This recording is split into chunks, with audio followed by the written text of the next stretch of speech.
Hello, my name's Roger Watson and I'm the Editor-in-Chief of Nurse Education in Practice. And for the next 10 minutes or so, I'm going to talk to you about writing the introductory section or the introduction to an academic manuscript.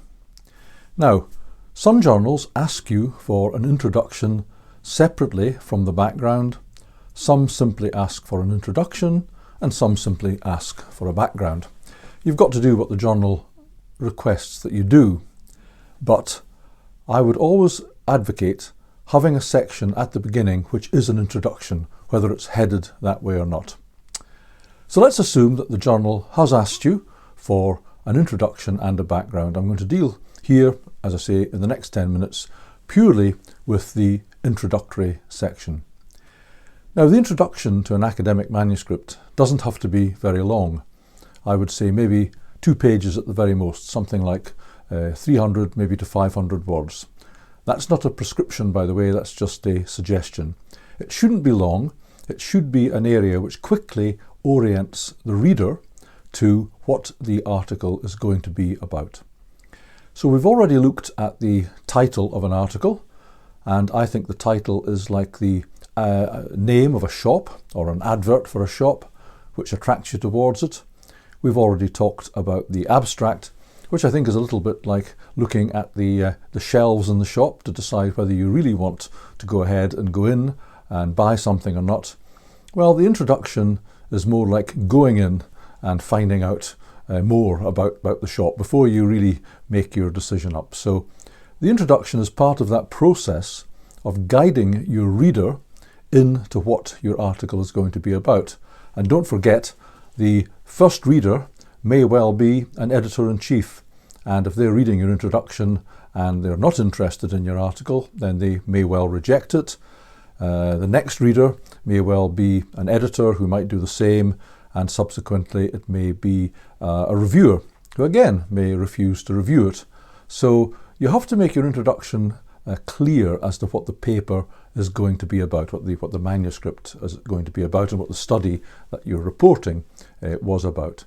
So it's all part of advertising your paper. And I like to think of the introduction to an article following the abstract as being very wide. Okay, so it's like that, whereas the rest of the paper is quite narrow on details like methods and results, and then the discussion widens out a bit. So the introduction should start as widely as possible, and it should set your study in the context of the situation that you're in and why you're doing the study. So that context could well be policy, it could well be previous research, and in the case of my journal it could be policy, research, or it could be something to do with nursing education. So you've got to ease your reader in gently, not give too much away, grab their interest in the article, but not with too many details.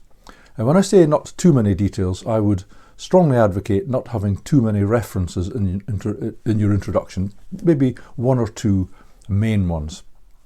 So what I'm going to do is use an example of a policy which leads to research and which you're going to study. So for example, the policy could be related to China, and China, like in common with other countries, is undergoing this demographic time bomb whereby the older section of the population is steadily increasing. It's going like a pyramid upside down, though, with a narrower base of younger people to support them. Now this is common across the world, and China's not immune to this. China is certainly experiencing a very big change in demography. So I know that the Chinese government has policies in place to try to address this, and that's to do with increasing healthcare, increasing the number of people working in healthcare, nurses and doctors, and of course that has policy and practical implications. So your paper could start off with an introduction which says, across the world we're experiencing demographic change, which means that predicted until about 2050, the number of older people will continue to increase in the world, while the number of younger people available to be economically active and to look after them is declining relative to the number of older people.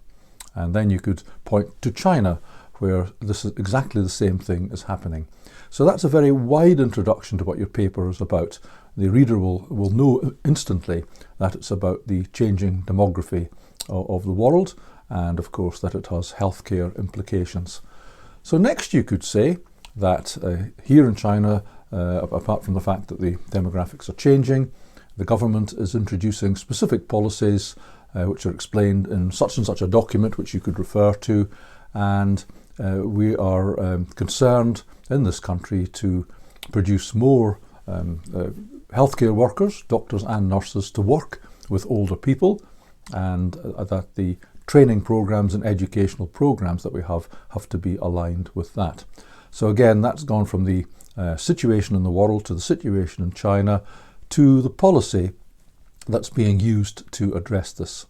So then you could turn to research and widen it out slightly and say, however, research in China and internationally, always try to bring in international research, shows that generally speaking, nurses and doctors and other healthcare professionals are often reluctant to work with older people. They prefer to work in acute areas, which are sometimes seen as being more glamorous and less hard work. So working with older people can be unpopular.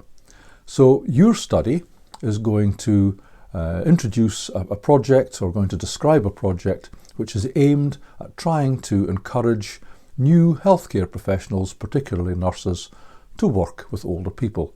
And that's what your project is about. And that's really everything that you need to say in the introduction. You may be able to make some reference to some key pieces of work in that area, but as I say, don't make too many references because you should leave them for the next section, which is the background. So the introduction should be very wide and very broad. It shouldn't give away any of your results. Don't refer to the results. Don't refer to the methods, because all of these have their own sections within the manuscript. So you should leave discussion of those things to that part of the manuscript. I would also strongly advocate, while you may well draft an introduction at the beginning of the process of writing your paper, you should always keep in mind that that is a draft. Go back after you've done the rest of the paper and revise the introduction. You've got to be absolutely sure that what you've written in the introduction really introduces your paper and is actually what you did, and it's not detached from it. It's quite easy to begin writing an introduction and actually to not to describe your paper properly. So you can either leave the introduction until after you've finished the rest of the paper, or you can write a very brief introduction or an outline for an introduction, and then always go back and check that it really reflects what you've done. So just to recap, the introduction should be broad as opposed to the narrowness of the rest of the paper. So think of the introduction as focusing you down on the rest of the paper before you give the background, which is going to be the subject of the next talk. The introduction should set the study in context, usually policy if possible, and then with reference to the research context, which explains why you are involved. So what you're trying to do in the introduction is explain why you're in this area of work and why you're doing it, and you're also trying to interest an editor-in-chief, then an editor probably, then a reviewer, to take your paper seriously and to review it properly and possibly to get it published. And of course, ultimately, once your paper is published, and it will be published eventually, then the introduction is a very important part of the paper, because it really indicates to the casual reader who may have come across your article, or the person doing a systematic review, that your paper is worth reading and including, and hopefully citing, which is good for you and good for the journal in which the article has been published. So the introduction is very important. You've got the title, which is like the name of the shop. You've got the abstract, which is like looking through the window and looking at the shelves in the shop. The introduction takes you into that shop and helps you to decide if you really want to buy something or not, by which I mean, do you really want to read that article or not? So that's all I want to say about writing the introductory section for a manuscript. I hope you found that useful, and as usual, thank you very much for listening. Thank you.